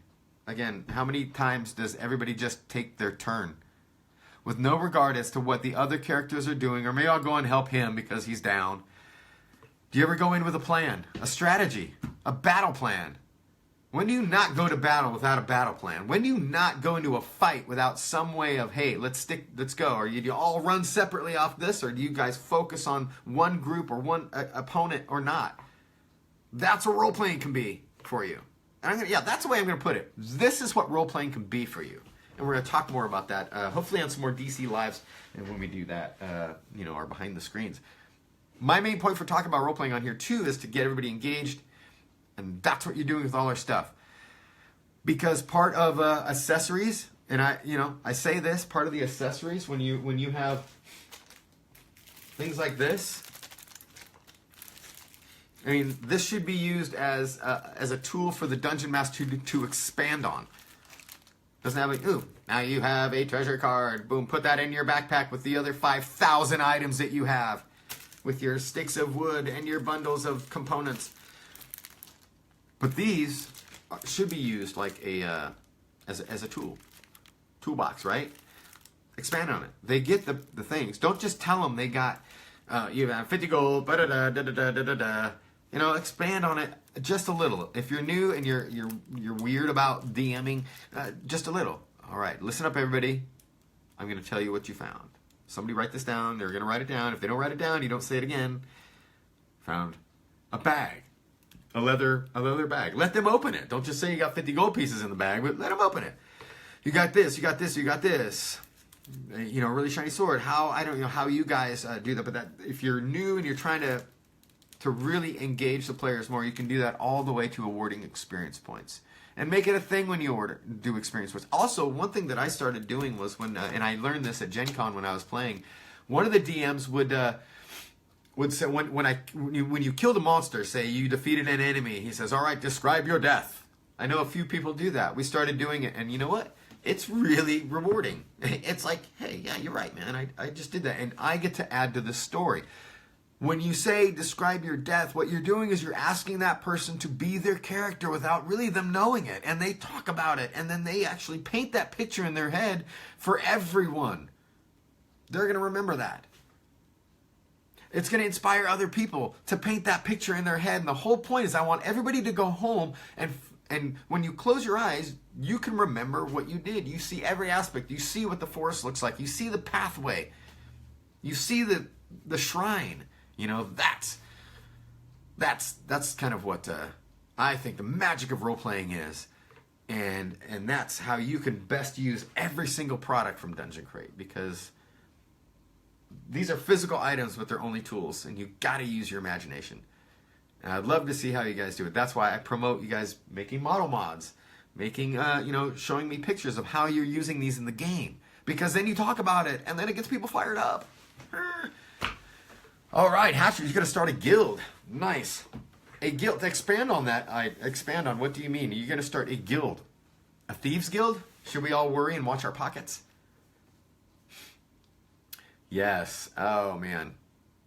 All right, I'm going to look through some of your comments here. We've got a little more time. Zachary's on. You got something in the mail. Because, Zachary, you're a winner.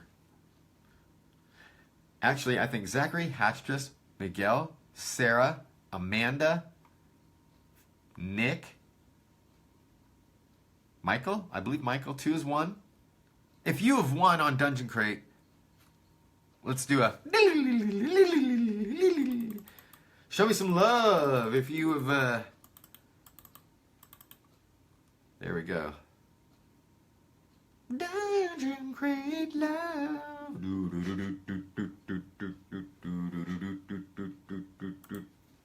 We gotta make a song like that. Can somebody do that for me?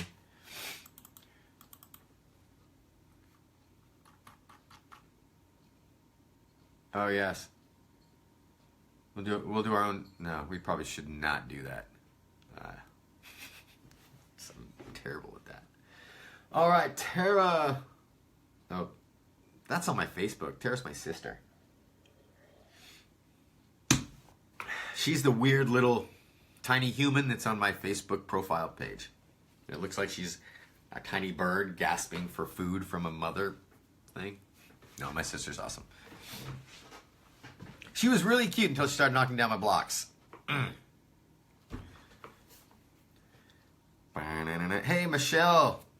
Michelle McChesney, good to see you. Magic of the Gathering, yes. You know what? I played Magic the Gathering when it first came out for a long time, actually. I really like Magic the Gathering. And, you know, they've got really great art. A game where you can appreciate the art. You can appreciate, a good card game. It's always fantastic. I love seeing kids play Magic the Gathering as well. What I got out of it, though, because, man, some of these little brats were killing me. Like, they just got really smart with it, and they would make unbeatable decks. And I'd put on tournaments and everything here in Omaha. And boy, these guys would just slaughter us. I'm like, all right, stupid game. And then my ex-wife gave away my giant collection of Magic the Gathering cards that I got from when it first started. You know what was in there? Yeah. When I told her that, she was like, She played too. Not really. She had no idea. Anyways, don't give away your Magic cards, man. Keep them all. Ooh. Yes, but... and speaking of cards, we have our own... we're going to be having our own kind of a card accessory thing coming out soon. Something I developed to help me keep track of things. I still don't want to say much because... we're still in development on this. But, again, more stuff to come out on that. Because one of the things that I'm going to talk about probably on the D&D 5e podcast or even on here too, maybe we'll come up. I want to come up with some topics, so we'll have like a topic of the day. I will tell people, if you have a topic you want me to talk about or bring to the group, please, again, put it on there. Won't necessarily, it could just say, in the subject line, when you send me stuff to talk about, send it with the subject line. So if you're sending in something for the cookbook, just say cookbook recipe idea in the subject line when you email me. When you are talking about, hey, I want to bring this up to behind the screen, put that in the subject. Merle. Yeah, a deck worth $2,000? Oh, yeah. Totally. I think I had a Black Lotus in mine, and she gave, and a bunch of old betas too, and just gave the whole big box. It was like a big box. Gave it to a coworker for a wedding gift. Yeah. She about had an aneurysm when she found out that there was a lot of valuable cards on there. But, somebody was really happy, and that makes me happy.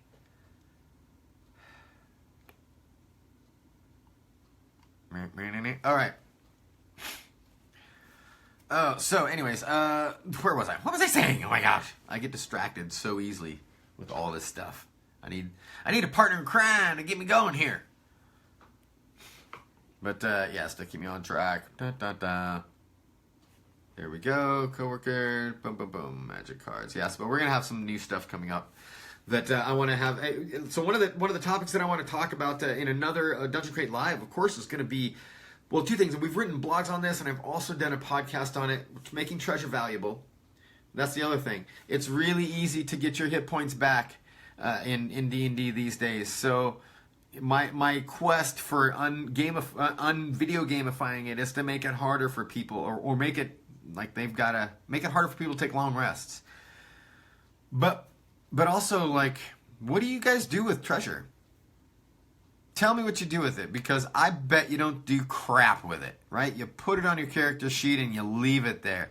I want to make treasure more valuable. I want you to pay for your mugs of ale. I want you to pay for your night's stay in the inn. I want you to get ripped off at the market. All that stuff. Yes, you got to buy your food. You got to do all that. I want to make money valuable again. Like, you got to buy your horses. You got to do that. When we're gaming around, we've got walking around with 10,000 gold pieces on you. How do you handle that? Also, things too that you can do as a new DM, or especially at low levels, is to keep track of your stuff. Language. Keep track of it. Keep track. Make players accountable for their arrows and their bolts. Make them accountable for their throwing stones. You need to be accountable for it. Because that's like real life. That would be real fantasy life, is to make them, keep track of that and make sure. And then when they're out, bring it back. Go buy some more. You need more money to go buy more stuff.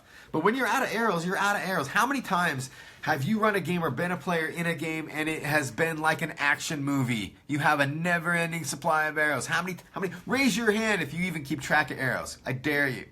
Come on, be honest. Do some of you keep track of your arrows?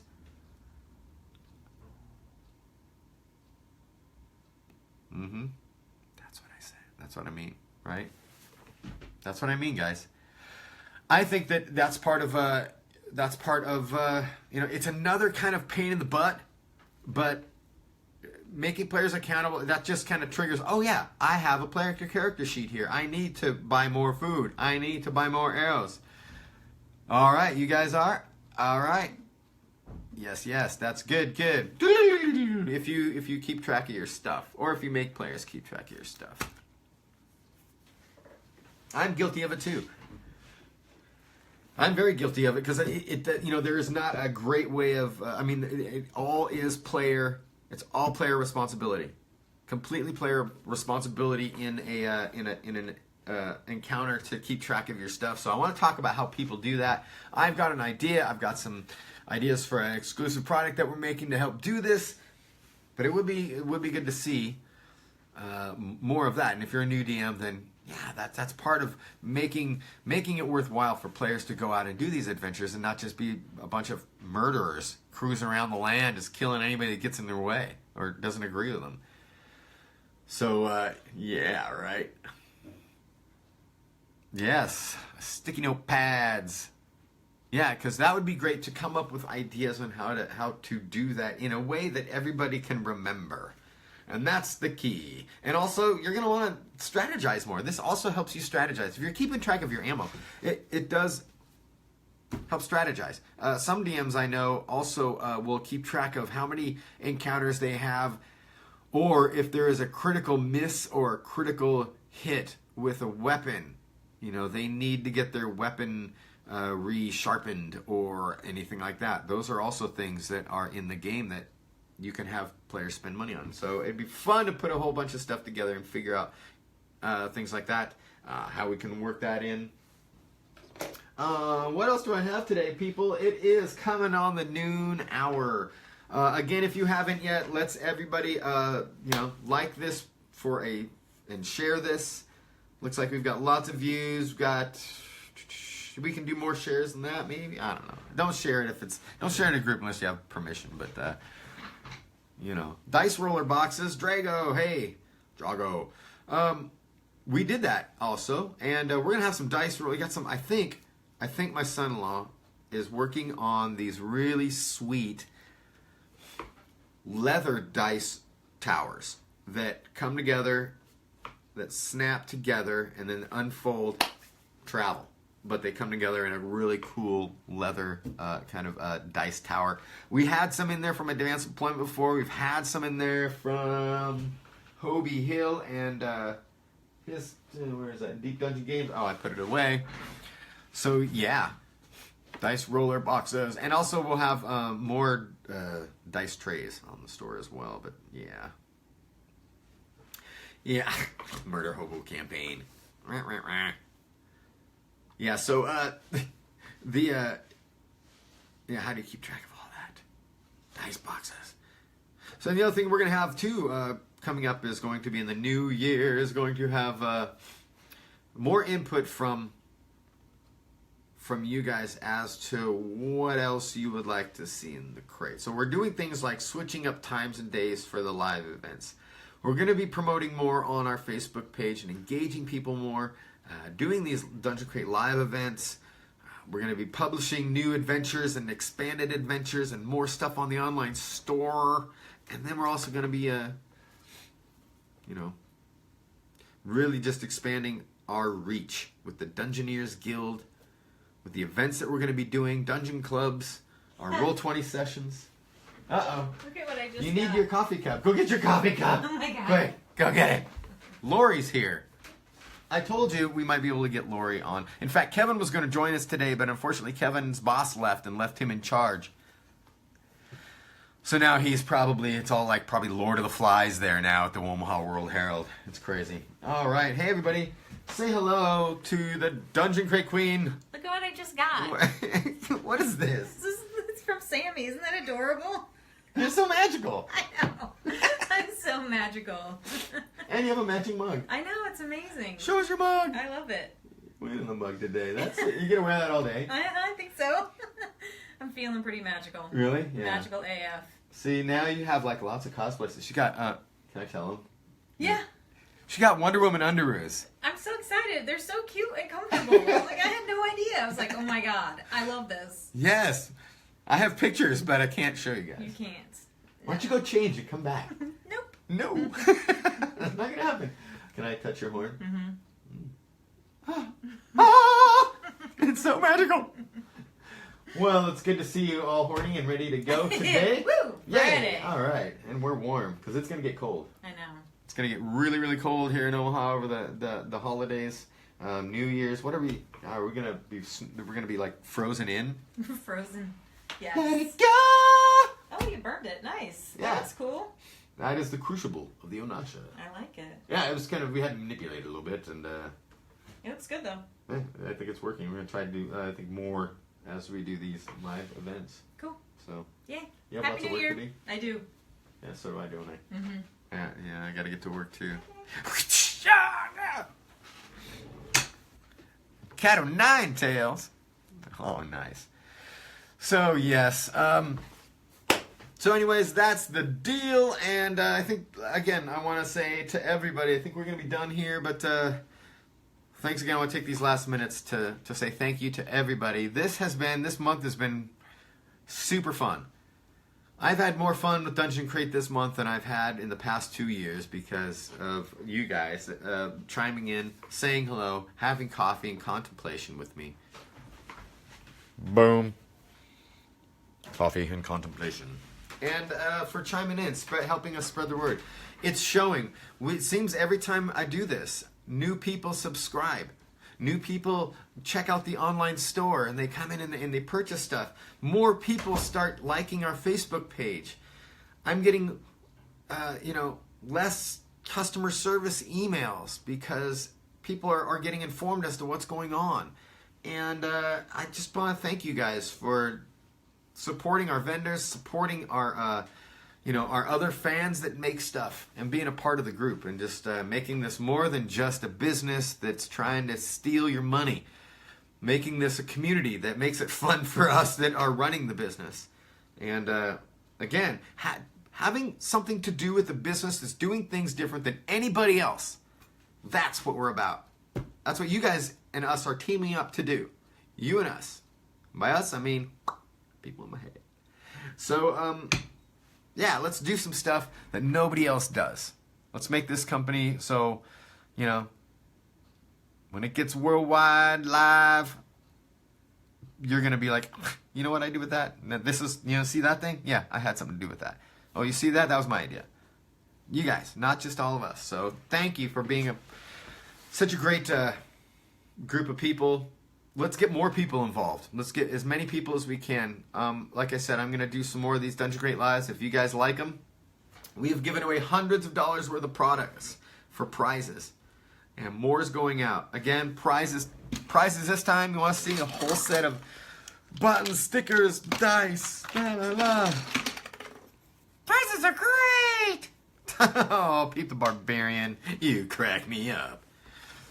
He's fuzzy though. He's not so sugary. Don't lick me. I should not lick him. No, don't lick me. Yeah, so you should have a Pete the Barbarian. Follow the adventures of Pete the Barbarian on Instagram.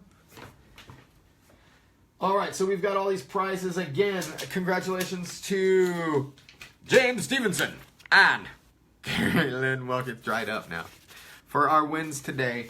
And again, thank you for being great customers and helping us spread the word in a way that really makes everybody have a lot of fun. There's no reason why we're in the role-playing game industry and we shouldn't. And that's a group thing. So that's what we're doing. We're being a group. And we're tackling this in a completely different way. And we're just making gaming fun for everyone. So yeah, thank you guys. Oh, what else? Yeah, prize packages are going to be amazing today. If you did not see the prize packages, go back and look. Go back and watch. Because I show them all, but they're big. Handcrafted badges from Harry Potter. Oh wait, before I go, we do have a couple mentions. Do you guys want to see that? I could. It's not nighttime here, so I can't. There's some pictures up that I might share with you in an album for the Harry Potter party we had. But if you want to see what I did, and you can do this too at home, theme parties. I'm just gonna say New Year's Day they're gonna run all the Harry Potters. We're just a big Harry Potter nerd family here. I mean, the whole family's into it. They were freaking the F out. But I did show you guys some of the stuff that was done that Lori and I were working on throughout the past month and a half, and finally got done. We were working all the way up until the party. Oh yeah, there you go. See, so we have the banners. You're gonna be able to see the banners behind me here, and just different things. People, my mother-in-law. I made some other things for my mother. I showed you the book. I think I showed you this before, but yes, the book. Which is, like I said, the basilisk tooth in the book. So we had all this, so we set up these, we got those up, and I've finished the Diagon Alley. This is what we kind of centered the whole thing around. So that foam that I showed you earlier, and if you guys are in the crafting and all that kind of stuff, that's what this is. And I've shown this a few times, but here we go. This is the finished product. Da, da, da. That's what you see when you walked into the house. We've got our little cart over here, and I'm not turning it around because I don't want to bother with that. But so you guys are gonna have to go along for the ride. I'm gonna have to figure out where my camera is here. So the honey cart, or the honeydeek's cart, or actually that was the trolley. Candles are cool. Can you see them? Yes, they floated. And then things like the Goblet of Fire. You can put your name in the Goblet of Fire. And win a prize. So we had prizes for people. This is something you guys can do too if you have a themed D&D night or a themed party. What you do is just you write your name on the parchment, you put it in there, and just had a light that all came up. There we go. Light that all came up, and you're able to put your name in there and win a prize. I just picked up a couple of cool prizes. Of course, you had to have a major award, which is I thought was clever. Oh, can I open this? Wow, look at the candles. That's crazy. All right, then I saw this at a liquor store. Man, when I was drinking, I would have downed a bunch of these potions, but vodka. Potion bottle vodka. Is that sweet or what? This is called, I saw this in Hawaii for the first time. Ocean. Now, I'm telling you, I'm going to have to pick up some of these and have somebody drink the vodka because I want to make some prizes out of some of these potion bottles. And, you can use Sculpey or something and create a nameplate and stuff like that for these. But those were the prizes that we gave away for the Goblet of Fire. And we had all sorts. We had a scavenger hunt, and people had to find all the different items in the house from the scavenger hunt. We had all of the Horcruxes hidden around here, and you had to find those. You had to find everything else. It was super fun, and a lot of people, just had a great time with it. So that was it, and hope you guys dig that, and would hopefully do your own kind of themed parties. If you do anything like that, please share that with us on our page. I guess Yeah. Oh, thanks, Miguel, for doing that. Yes, help me out here. Yes, lots of potion stuffs. All right, Doug, if you guys would help take care of all the vodka potion bottles for me and whatnot. So yes. That was my drink of choice. Yes. Mug of it. Let's fight! Yes. All right, so again, thanks to everybody for chiming in. I gave you the tour. I gave you everything, and we got prizes going out. And again, the last Dungeon Crate Live of the year. Thanks for making Dungeon Crate super fun. Thanks for the support. Again, if you leave a comment or you share this video, even after the live event, you're in the running for the prize packages that we have today. So please, let's spread the word as much as possible for 2018 and see how big we can get this. And I do mean we. You guys be safe on New Year's. Be as safe as you can. It's pretty easy now that we have Lyft and everything, but I don't want to hear any bad news to any of these people here, you guys, or any role players. You guys be safe. Have a good time. And I hope you get all of your resolutions and your determinations done. If you're gaming, take some pictures. Post them on the Instagram as you have until the end of today, till tomorrow. And possibly longer, depending on if I can get around to it. But yes, Instagram, as they're still going on, you can post them. Do that.